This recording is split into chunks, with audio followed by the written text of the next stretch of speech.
Representatives just passed a bill that many say could lead to the end of TikTok in the country. The yeas are 352, the nays are 65. I opened my phone and I'm genuinely at a loss for words for what was waiting for me. You know what's going down when you get this notification from TikTok? Let Congress know what TikTok means for you and tell them to vote no. TikTok rallied its fans and got them to jam the phone lines of Congress members before the vote.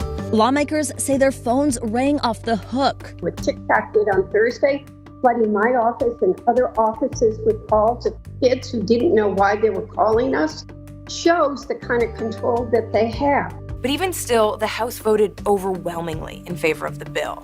So what does that mean? This 12-page bill, formally called the Protecting Americans from Foreign Adversary Controlled Applications Act, doesn't equate to an immediate ban on TikTok, but it would give the president the power to designate social media apps with ties to foreign governments a national security risk.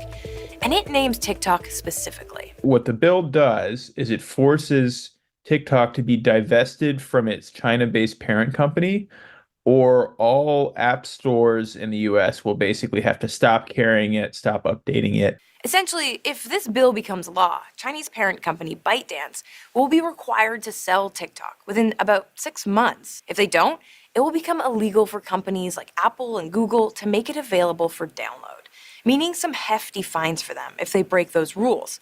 Up to $500 for every user who accesses their website, or even up to $5,000 for every user who downloads the app. So lawmakers aren't calling it a ban.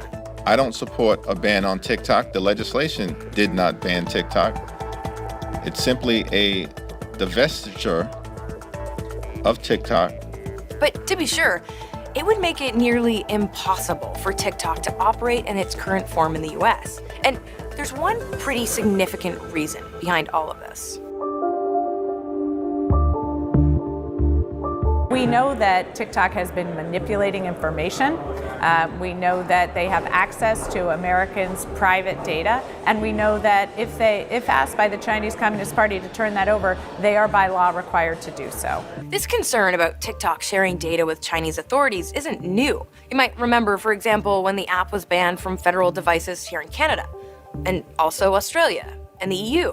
But in recent months, those concerns have gotten louder. There are theories that basically TikTok would use the data to sort of analyze, public sentiment in the U.S. and to more worryingly to send actual propaganda towards people's phones. You have 170 million Americans, about 45% of the country getting their news on TikTok. I mean, look, in the middle of the Cold War, we wouldn't have allowed the Soviet Union to own CNN. Right before the vote, intelligence and law enforcement officials briefed members of Congress on the threat, which the Director of National Intelligence described as Beijing's growing attempts to expand its global covert influence. Now, we don't have access to the exact intelligence that they shared in that briefing, but we do know the director wrote in a public report recently, China is demonstrating a higher degree of sophistication in its influence activity, including experimenting with generative AI. TikTok accounts run by a PRC propaganda arm reportedly targeted candidates from both political parties during the U.S. midterm election cycle in 2022. Once you see the intelligence reports and you understand all the stuff that China's doing behind the scenes, you're much more likely to get on board with this. The question is that potential threat worrying enough to lawmakers that enough of them will actually vote for this? Because this isn't the first attempt to ban TikTok in the U.S. Trouble is brewing for TikTok. The Biden administration is warning the social media platform could be banned in the U.S.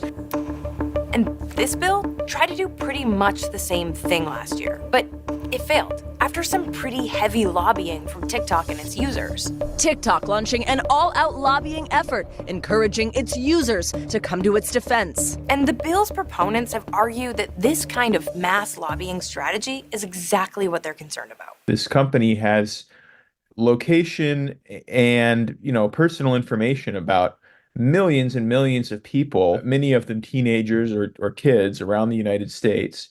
And at any moment, it could use this to send massive propaganda on a very, very geo-targeted level. Going back even further, in 2020, then President Donald Trump signed an executive order banning American companies from working with ByteDance. But that didn't last long. President Biden has just issued an executive order revoking the actions of former President Trump that were targeted at TikTok. All of that to say, this isn't over. This new bill still faces an uphill battle in the Senate, but it is the first time one of these attempts has been approved by a full chamber of Congress. When you see an overwhelming vote like this, a huge bipartisan vote like this, which is rare in these partisan times, I think that's something the Senate has got to take notice of. And those watching these developments closely seem to agree. This time around, it does stand a chance of becoming law. For whatever reason, this one has garnered a lot of support. There's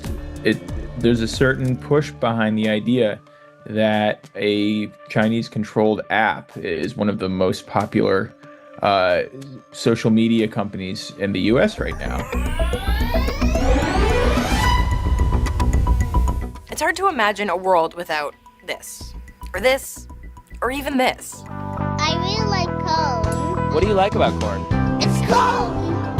A big corn, but not. It has the juice. Just think about the impact on the social media industry if Americans weren't on TikTok. The breakout musicians or comedians, 170 million Americans alone are on the app. That's not only a huge number of content creators, but a massive audience. Now it's going to the Senate, and if it passes there, it's potentially bye-bye TikTok. Man, I just got on here. But there's also a constitutional argument here that taking away the app, this place where millions of people get and pass on information, could actually violate First Amendment rights. The right to freedom of speech, the right to freedom of the press, and freedom to assemble.